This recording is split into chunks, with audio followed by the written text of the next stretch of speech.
কার্নিভালের মঞ্চ থেকে কথা দিয়েছিলেন তুমি আবার চোখ দিয়ে দেখতে পাবে, কিন্তু আর এই জগৎটাকে দেখতে পাওয়া হলো না খুদে জ্যোতিপ্রিয়র। হাসি খুশি মানুষটার কাছে প্রতিদিন যেতাম, কোনোদিন খালি মুখে ফেরাননি, বাড়ি হোক বা পার্টি অফিস। দাদা আমার ছেলেটাকে দেখে খুব আফসোস করত, বলতেন তোর ছেলেকে আমি মারা যাওয়ার আগে চোখ দিয়ে যাব, ও জন্মান্ধ হলেও কি হবে, একদিন সূর্যের আলো দেখবে। চিকিৎসার জন্য যা লাগে আপনি আমাকে বলতে পারেন, একদম আপনাকে আমার বোনের মতন আমি আপনাকে দিচ্ছি। এবং আমি একটা কথা বলছি, আমার বয়স অনেক, কিন্তু আমিও বেশি দিন বাঁচব না। যদি আপনার চক্ষুদানে কোনো ফল আনতে পারেন, আমি ওর জন্য আমার চক্ষুদান করে যাবো।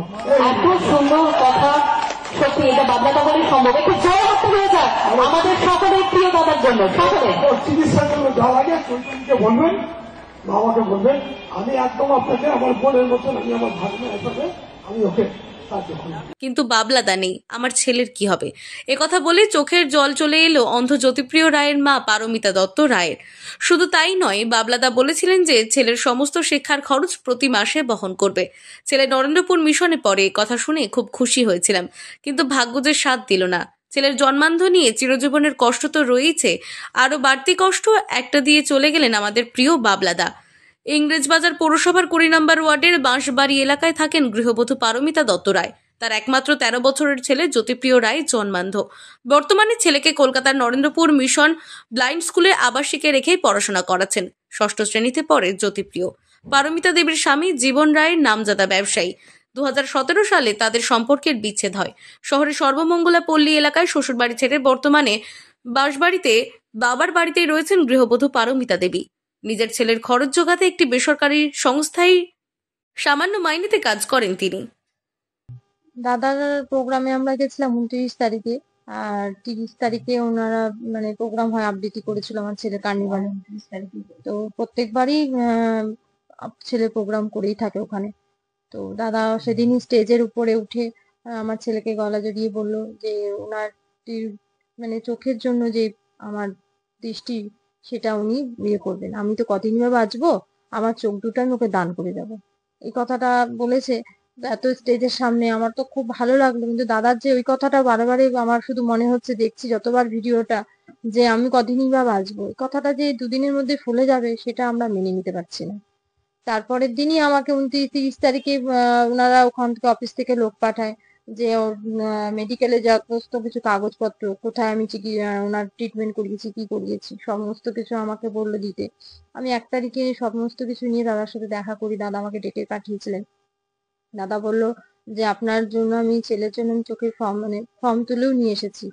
দাদার সাথে কথা বললাম, দাদা আমার ছেলে চোখের তো দৃষ্টিশক্তি তো এরকম জন্মগত, উনি তো আর দেখতে পাবে না, তো কোথায় দেখিয়েছিলেন? বললাম আমি শঙ্করের তলে থেকে শুরু করে ব্যারাকপুর, দিশা, হায়দ্রাবাদ, প্রসাদ, সব জায়গায় আমি গেছিলাম। তো কোথাও যে আমি আবার চেষ্টা করছি কোনোভাবেই যদি আপনার ছেলের চোখের দৃষ্টিশক্তি ফিরে পায়।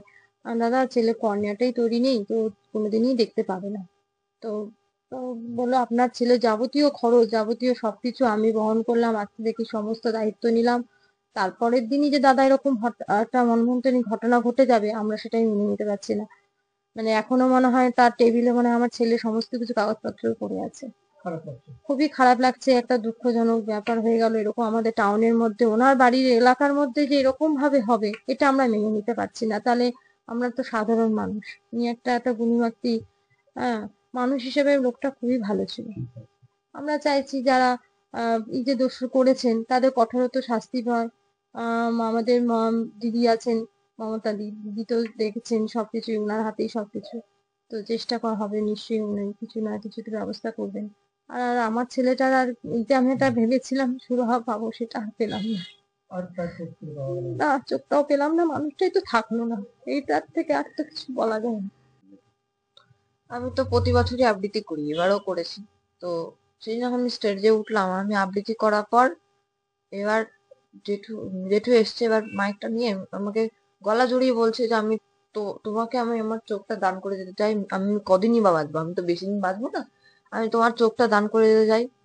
তো তখন বলেছে যে মানে আমার মাকে বলেছে, তা আমি তো তোমার মা আমার বোন আর তুমি আমার ভাগনা, এটা বলেছে। বলেছে আমি তোমার চোখটা দান করে দিতে চাই, আমাকে মেমেন্টো দিয়ে বলেছে আমি তোমার চোখটা দান করে দিতে চাই, আমি কদিন না বাঁচবো। তো তারপর হয়ে গেল, আবার আমি ভাবলাম, আমি হয়তো ভেবেছিলাম যে আমার হয়তো দৃষ্টিশক্তি ফিরে পাবো।